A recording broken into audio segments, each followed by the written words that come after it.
জানেন কি মাঘ মাসে কেন মূলো খেতে নেই?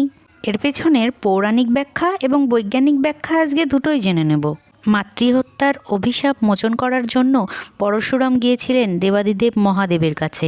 মহাদেব তখন ধ্যানমগ্ন ছিলেন বলে গৌরীনন্দন গণেশ পরশুরামকে বাধা দেন এবং বলেন, পিতা এখন ধ্যানমগ্ন রয়েছেন, এখন তাহার সহিত সাক্ষাৎ সম্ভব নয়। একথা শুনে পরশুরাম আরও ক্রোধিত হয়ে যান। গণেশের সহিত তার যুদ্ধ লেগে যায়। সাংঘাতিক সেই যুদ্ধের ফলে পরশুরামের অস্ত্রের দ্বারা গণেশের দাঁতের একটি টুকরো ভেঙে পড়ে যায়। সেই টুকরো থেকেই মূলার জন্ম হয়। পরবর্তীকালে অবশ্য সেই দাঁতের অংশ থেকে মহাভারতও লেখা হয়েছিল।